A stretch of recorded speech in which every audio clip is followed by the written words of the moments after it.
Message to President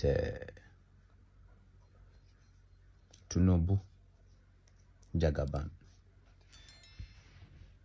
lórí ọ̀rọ̀ Aláàfin Ọ̀yọ́ àti Ọọ̀ni of Ifẹ̀. Mo ẹsẹ̀ Maurice tẹ́ fi jẹ president ni. Ṣùgbọ́n ó ṣe sí kẹ́yìn máa mọ̀ bọ́ máa sọ fún yín. Torí tí ọmọ Yorùbá lọ́lọ́run ṣe fi yín jẹ president o. Ó pẹ́ tí Yorùbá ti wà nínú èdè àìyedè. Ṣùgbọ́n Ọlọ́run fẹ́ lò yín láti yanjú èdè àìyedè tó wà nílẹ̀ Yorùbá. President Tinubu, tí ẹ ò bá jẹ́ iṣẹ́ yìí kẹ́ tó kó lórí oyè, ó léwu fún gbèsè ayé yín púpọ̀. Ọba Solomon ọba àgbáyé ló ń sọ̀rọ̀. Kí ni iṣẹ́ tí a rán yín? Kí ni ìdí tẹ́ fi jẹ president? Ẹ gbọ́ mi dáadáa. Tí ẹ bá wo nǹkan tó ń ṣẹlẹ̀ ní fídíò tó jà rìnrìn, Ọọ̀ni of Ifẹ̀ dé. Ó kí ọba Ògbómọ̀ṣọ́ àti ọba ìlú kan. Ó dé ọ̀dọ̀ Aláàfin Ọ̀yọ́. Aláàfin Ọ̀yọ́ jókòó. Ọọ̀ni of Ifẹ̀ wà lórí ìdìde dúró. Ọ̀rọ̀ ni, èdìdì ni fún àwọn olóyè àti ọlọ́gbọ́n. President Tinubu, kó tó di pé ẹ máa bọ́ilẹ̀ lórí oyè, ẹ má gbójú kó lórí ọ̀rọ̀ náà. Ẹ̀yin lẹ wà ní position láti yanjú ọ̀rọ̀ tó wà nílẹ̀ yìí. Tó bá jẹ́ wípé Ọọ̀ni of Ifẹ̀ òun ló lórí gbogbo aládé ilẹ̀ Yorùbá,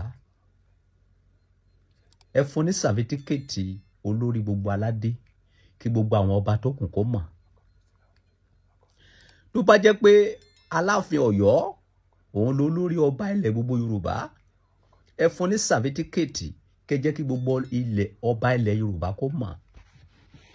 Tí ẹ ò bá jẹ́ iṣẹ́ yìí kẹ́ tó parí iṣẹ́ yín, a máa bèrè lọ́wọ́ yín. President Tinubu, ọba Solomon ló ń sọ̀rọ̀. Ẹ gbọ́dọ̀ rí pé ẹ parí iṣẹ́ yìí o. Ẹ gbọ́dọ̀ rí pé jẹ́ iṣẹ́ yìí kẹ́ tó lọ. Ẹ̀yin lẹ wà ní position láti jẹ́ iṣẹ́ yìí. Ayé Yorùbá ti ń bàjẹ́ lọ díẹ̀díẹ̀ o. Bó ṣe ń bẹ̀rẹ̀ nìyẹn o. Ó ń bẹ̀rẹ̀ díẹ̀díẹ̀, ó sún díẹ̀díẹ̀.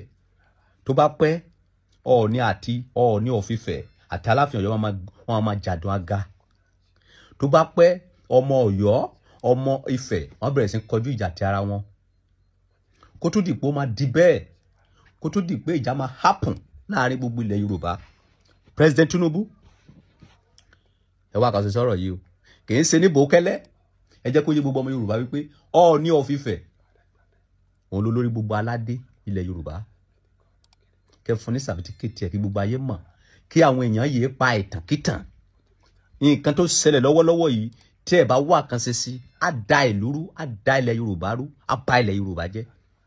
Àti Ọọ̀ni àti Aláàfin Ọ̀yọ́ ọmọ kékeré làwọn méjèèjì. Wọ́n dẹ̀ sì ní ọjọ́ tó pọ̀ tán fẹ́ lò lórí ìtẹ́. Ẹ parí iṣẹ́ yìí kó tó di pé máa parí tẹ́nà yín o. President Tinubu, ó di ọwọ́ yín. Ọba Solomon sọ tiẹ̀ o. Ó lọ. Tẹ́ bá ṣiṣẹ́ lé, ẹ máa rántí mi lọ́la. Gbogbo àti ẹ̀yin àti gbogbo ọmọ Yorùbá. Tí ẹ ò bá tún ṣiṣẹ́ lé, ẹ máa rántí mi. Ẹ má fọ̀pá pọ̀lọpọ̀lọ péjọ. Ọ̀rọ̀ ẹ má bá ṣe kíni, kó má bá láró nínú. Ó sún lọ díẹ̀díẹ̀ o. Kó tó di pé ó máa dogun, ó máa dìjà, ó máa di wàhálà. Tinubu, wá kàn sí sọ̀rọ̀ yìí o. Ire o.